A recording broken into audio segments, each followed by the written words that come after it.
শখের জিনিস যখন আমি নিজের হাতে পেয়ে যাই তখন মনে হয় তার থেকে আনন্দ আর কিছুতেই লাগে না।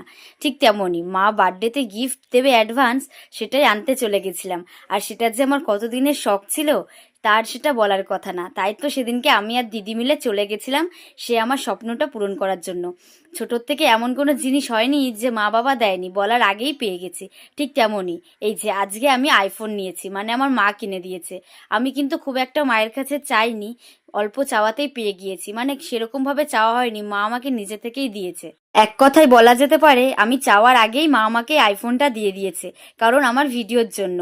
যেহেতু আমি একটা অ্যান্ড্রয়েড ফোনে ভিডিও করতাম তার জন্যই মা কিন্তু আমাকে আইফোনটা দিয়েছে, মানে বার্থডে অ্যাডভান্স গিফট দিয়েছে। প্রত্যেক বছরই আমার বার্থডেতে মা একটা না একটা নতুন নতুন কিছু গিফট দিত, সে যাই হোক না কেন। ঠিক তেমনই এবছরে কিন্তু বার্থডের আগেই মা গিফটটা দিয়ে দিয়েছে। নতুন আইফোন পেয়ে আমি তো ভীষণ খুশি, তার সাথে দিদিও ভীষণ খুশি।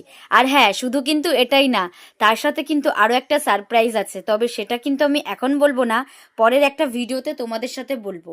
আর হ্যাঁ, শুধু তো ফোন নিলেই হবে না, ফোনটা যাতে সুন্দর থাকে তার জন্য তো সব কিছু ব্যবস্থা করতে হবে। তার জন্যই কিন্তু আমি চলে এসেছি আরও একটা দোকানে। দোকানে এসেছিলাম একটা কভার নিতে, মানে কোন কভার নেবো সেটা তো আমি বুঝতে পারছিলাম না, আমি পছন্দও করতে পারি না। তাই তো দিদি পছন্দ করে দিল। আর এই যে আমার ফোন নেওয়া কিন্তু একদম পুরো কমপ্লিট হয়ে গেছে। সেখান থেকে বেরিয়ে আনন্দে আনন্দে খেয়েছিলাম একটু চিকেন বিরিয়ানি। আর বিরিয়ানি খেতে তো আমি ভীষণ ভালোবাসি, তাই আজকে দিদিকে নিয়ে গেছিলাম। আর হ্যাঁ, এই নতুন ফোন কিনে কিন্তু আমি আরও এক জায়গায় ঘুরতে যাব, মানে ফোন পাওয়ার পর একটু আনন্দে ঘুরতে যাব আমরা সবাই মিলে। তবে কোথায় ঘুরতে যাব এখন বলবো না, পরের কোনো ডেলি ভ্লগে আমি তোমাদেরকে জানিয়ে দেবো। আর এরপরে আসতে চলেছে আরও একটা সারপ্রাইজ।